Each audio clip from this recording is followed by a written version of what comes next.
Beef pares na may crispy pata, bago yun diba? Sobrang sulit neto, may beef at may crispy pata pa. Pwede mo ding kombohan ng lechong kawali or chicharong bulaklak, may kasama pang ani juice. Hi guys! For today's chibugan, dito naman tayo sa parisan ni Kuya Boyet sa may town proper Montalban. Nasa may gilid lang ng Chowking at tapat lang ng terminal ng tricycle. Meron siyang mami, pares balbakwa, pares laman, pares pata. Dati daw butcher si Kuya Boyet sa palengke, kaya magaling daw siya pumili ng mga panahog niya para sa pares niya. Sabi pa nga niya, pag hindi daw masarap, wag na namin bayaran. Sige nga. Since bago para sa akin tong pares with crispy pata, eto yung susubukan ko, 60 pesos ang order. Eto crispy yung pata. Nag-add din siya ng balbakwa at eto nga yung soup niya na pinagpakuluan ng bulalo at bone marrow, kaya talagang malasa. Nagpa-add na din ako ng chicharong bulaklak for 20 pesos. Syempre, hindi kompleto kundi natin lalagyan ng iba't ibang pampalasa. Merong garlic, may pa-onion leaves pa at etong swak na chili oil, paminta at kalamansi. Ay, talaga namang mapapakanin ka.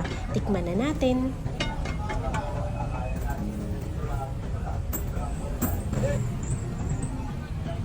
With rice.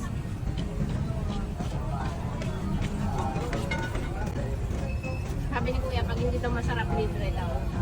Ano ba yan? Magbabayad tayo.